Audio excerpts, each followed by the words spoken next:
Jack and the Enchanted Beanstalk, the tale of courage and kindness.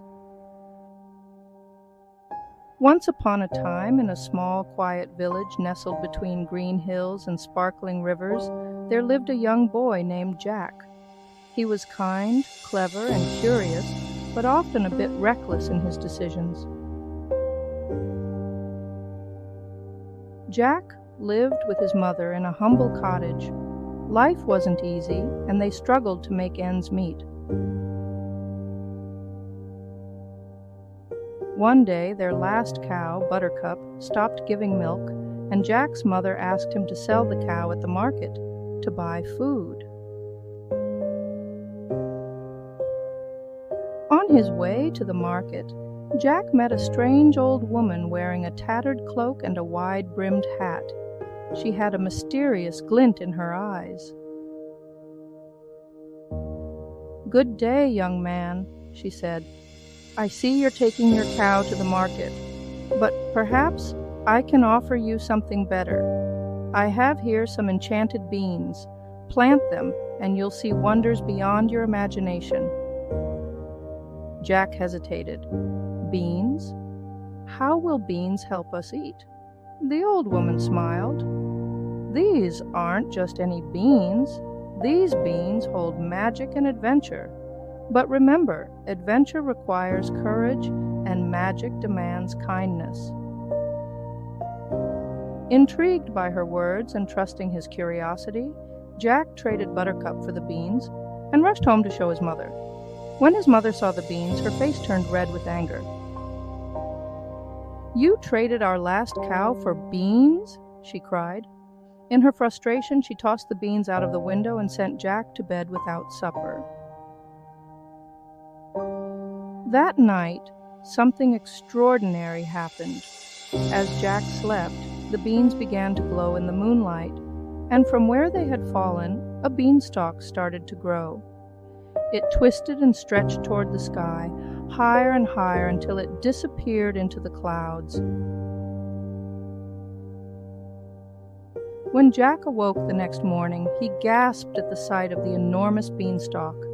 Without thinking twice, he grabbed his backpack, filled it with some bread and water, and began to climb. He climbed and climbed for hours, passing through layers of fluffy clouds, until he finally reached the top. What Jack found was not just a castle in the clouds, but an entire world, filled with strange creatures, magical landscapes, and mysteries. There were glowing flowers that sang songs, rivers made of rainbow water, and trees that whispered secrets of ancient times. Jack's eyes sparkled with excitement, but he remembered the old woman's words, courage and kindness. As Jack explored this magical realm, he stumbled upon a grand castle, more enormous than anything he had ever seen. The doors were so tall that they seemed to touch the sky. Jack knocked, and the door creaked open, revealing a giantess with gentle eyes. "Who dares enter my castle?" she asked, her voice both stern and soft. Jack, trembling slightly, replied, "My name is Jack. I climbed the beanstalk, and I was curious." The giantess looked at him thoughtfully. "Curiosity can lead you into trouble, young Jack, but it can also lead you to greatness if you are brave and kind. My husband, the giant, is not as gentle as I am. You must be careful."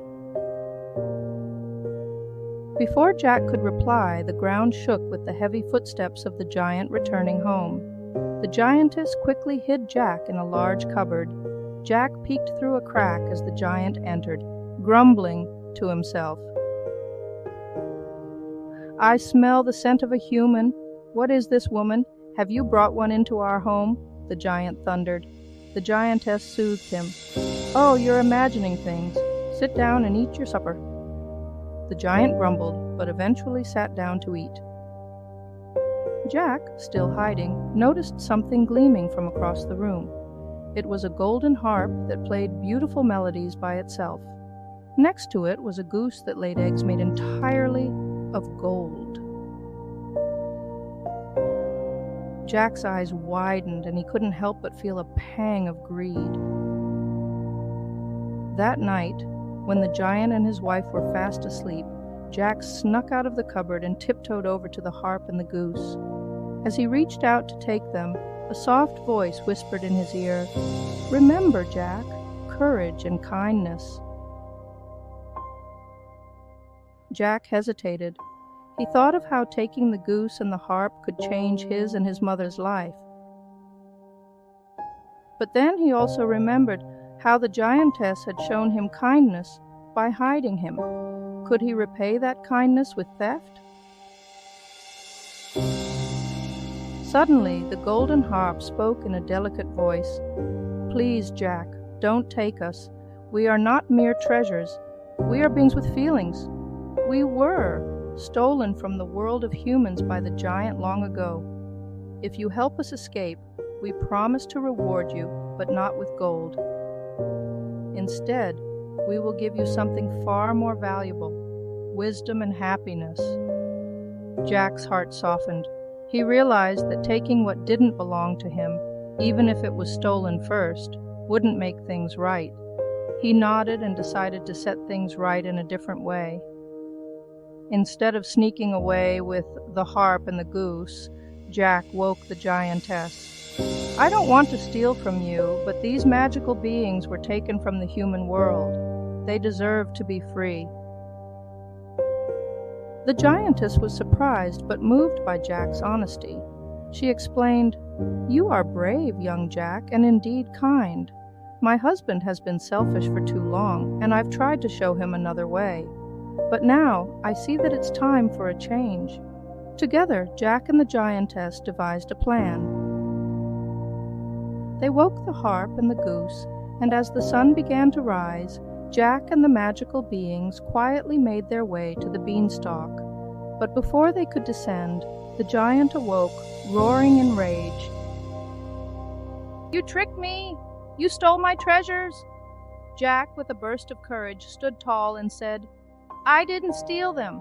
They were never yours to keep in the first place." The giant, blinded by anger, charged toward Jack, but the giantess stepped in front of him. "Stop," she commanded. "Jack is right. These magical creatures belong to the world below, and it's time we let them go." The giant hesitated, confused by his wife's defiance, but then he saw the truth in her words. His anger slowly melted away, replaced by shame. He had been greedy and selfish for too long. "Go," the giant said, his voice now soft and sorrowful. "Take them. I don't need riches to be happy anymore." With the giant's blessing, Jack descended the beanstalk with the golden harp and the goose by his side. As they reached the ground, the harp played a beautiful melody that seemed to fill the air with joy. The goose laid one final golden egg, but this time it wasn't for Jack to keep. Instead, it turned into a shimmering light that spread across the village, bringing prosperity to everyone. From that day on, Jack and his mother lived comfortably, not because of gold or riches, but because Jack had learned the true meaning of courage and kindness. He understood that doing the right thing often meant making difficult choices, but those choices brought the greatest rewards: happiness, friendship, and a heart full of goodness